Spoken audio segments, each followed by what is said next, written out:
Il était une fois un roi qui avait un fils et un roi qui avait une fille. Elle s'appelait Méline et elle était incroyablement belle. Les deux jeunes gens s'aimaient d'amour tendre. Le prince fit sa demande auprès du père de la belle princesse. Mais le père refusa la demande du prince car il avait décidé de donner la main de sa fille à un autre prince. « Je ne veux que lui et je n'épouserai aucun autre prince », déclara la belle princesse Méline. Alors son père entra dans une colère d'une force inouïe et fit construire une tour à l'intérieur de laquelle aucun rayon de soleil ne pouvait passer. Et il dit : « Pour m'avoir tenu tête, tu seras enfermé dans cette tour pendant 7 années. Ensuite seulement, je viendrai et je verrai si ton obstination et ton entêtement sont toujours aussi présents. » Les serviteurs du royaume apportèrent dans la tour à manger et à boire pour 7 ans. Puis, la princesse Méline et sa femme de chambre y furent conduites et emmurées. Ainsi, Méline et sa servante furent coupées du monde. Elles devaient rester là, dans l'obscurité la plus totale, pour 7 longues années.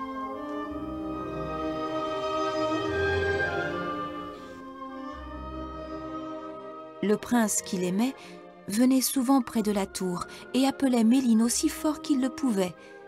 Mais le mur était si épais qu'il ne laissait passer aucun son.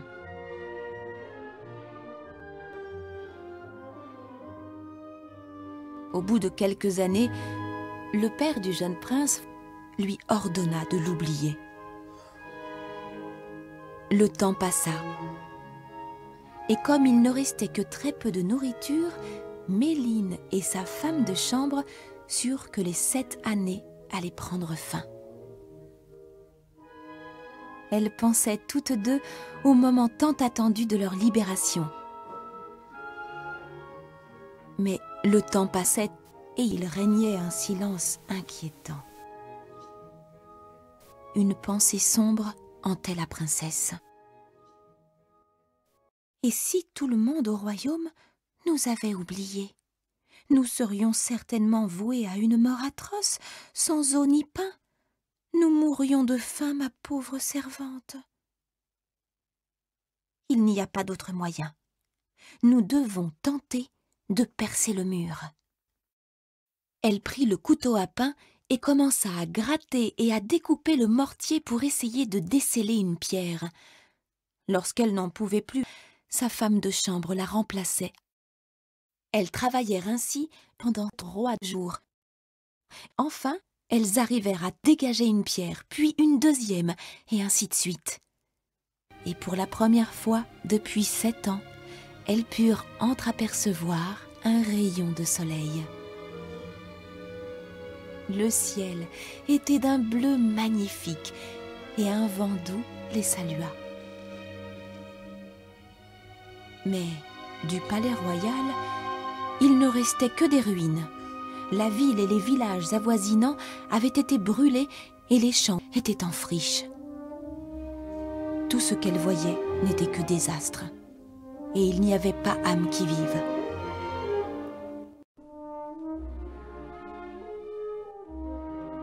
Lorsqu'elles eurent agrandi la brèche suffisamment pour pouvoir se glisser à travers, elles se faufilèrent et se retrouvèrent libres.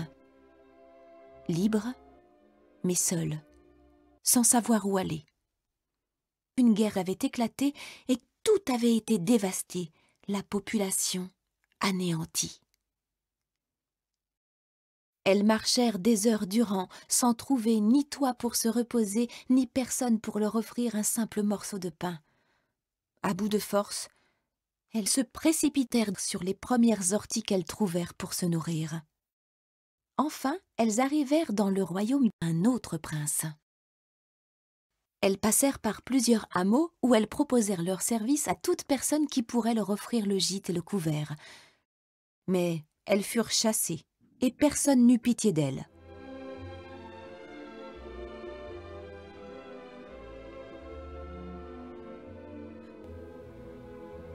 Enfin, arrivées au palais, elles proposèrent leur service de nouveau. Mais, là encore, elles furent chassées. Puis, finalement, le cuisinier du roi leur offrit une place comme servante.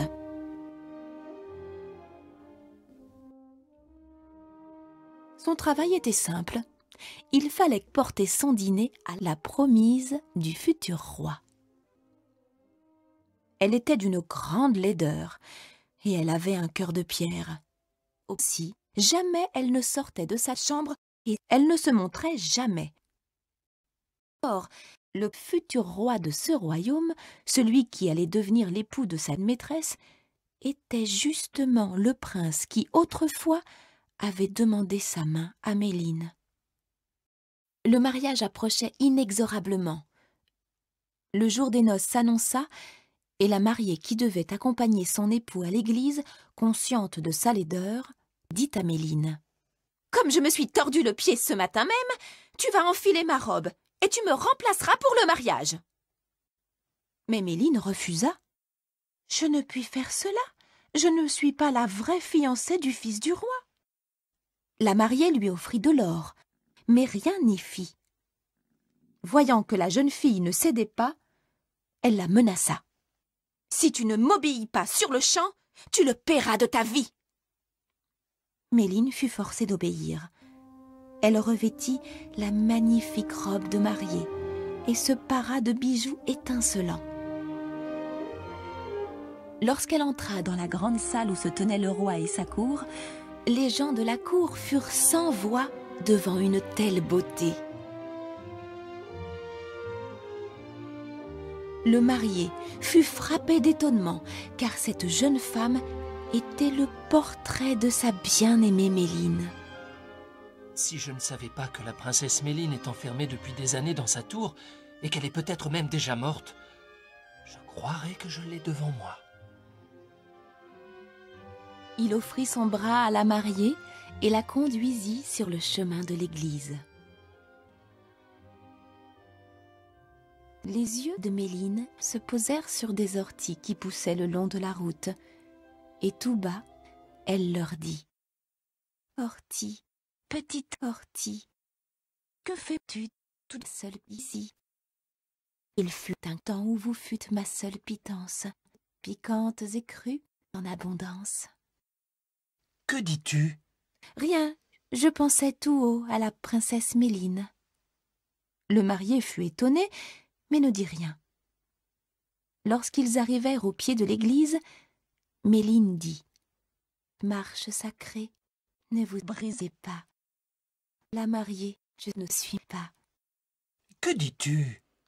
Rien, je pensais seulement à la princesse Méline. Mais la connais-tu ? Non, comment pourrais-je la connaître ? J'ai seulement entendu parler d'elle. Enfin, ils s'arrêtèrent juste devant la porte de l'église et Méline dit : « Porte sacrée, ne vous brisez pas. La mariée, je ne suis pas. » Et maintenant, mais que viens-tu de dire ? S'étonna le prince. Je pensais à la princesse Méline. Alors, le prince prit un collier de grande valeur et le passa autour du cou de Méline. Puis, ils entrèrent dans l'église. Le prêtre les maria devant Dieu pour la vie.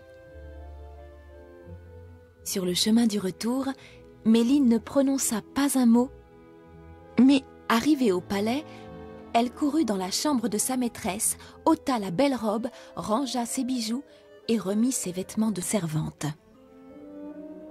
Elle ne garda que le collier du prince autour du cou.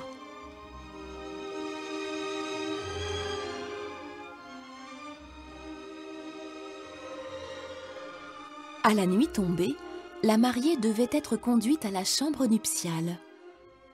La maîtresse de Méline dissimula son visage par un long voile pour que le prince ne s'aperçût pas de la supercherie. Dès qu'ils furent seuls, le prince demanda : « Qu'as-tu dit aux orties près de la route tout à l'heure ?»« À quelles orties ?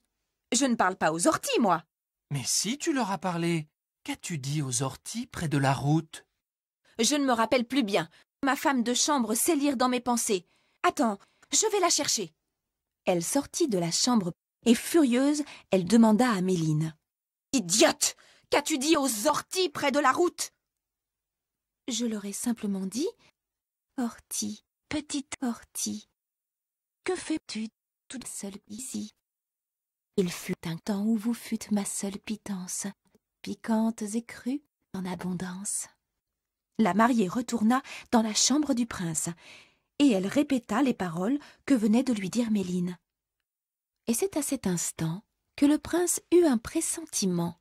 « Et qu'as-tu dit aux marches de l'église ?»« Aux marches de l'église ? Mais je n'ai jamais parlé aux marches de l'église !»« Mais si tu leur as parlé, qu'as-tu dit aux marches de l'église ?»« Je ne me rappelle plus bien. Ma femme de chambre sait lire dans mes pensées. Attends, je vais la chercher. » Elle sortit à nouveau dans une fureur terrible et se précipita dans la chambre de Méline. « Idiote! Qu'as-tu dit aux marches de l'église ?» Je leur ai simplement dit « Marche sacrée, ne vous brisez pas. La mariée, je ne suis pas. Tu le paieras de ta vie !» La maîtresse de Méline répéta donc au prince ce qu'elle venait de lui dicter. « Mais qu'as-tu dit à la porte de l'église ?»« À la porte de l'église ? Mais je n'ai jamais parlé aux portes d'aucune église !»« Mais si tu leur as parlé, enfin, qu'as-tu dit à la porte de l'église ?» Elle sortit à nouveau et, furieuse, elle demanda à Méline. « Idiote! Qu'as-tu dit à la porte de l'église ?» J'ai simplement dit « Porte sacrée, ne vous brisez pas. La mariée, je ne suis pas. Tu seras exécutée dans l'heure !» La maîtresse de Méline retourna dans la chambre du prince, et elle répéta les paroles que venait de lui dire Méline. Alors, le prince demanda. « Où est le collier que je t'ai donné ?»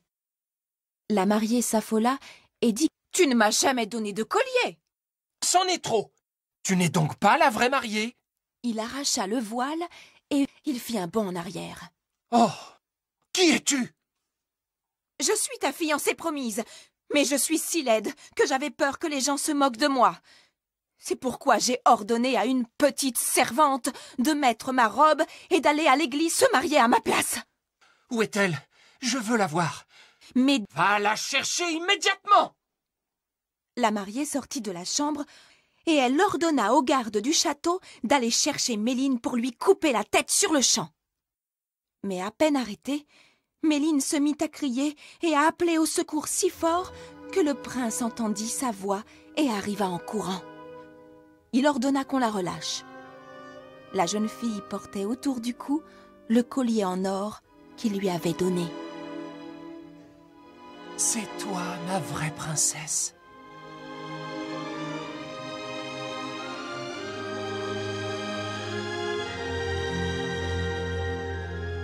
Il ordonna qu'on la conduisit à la chambre nuptiale. Une fois seul, le prince déclara. « Juste avant de nous marier, sur le chemin de l'église, tu as parlé de la princesse Méline à laquelle j'ai été fiancé il y a bien longtemps.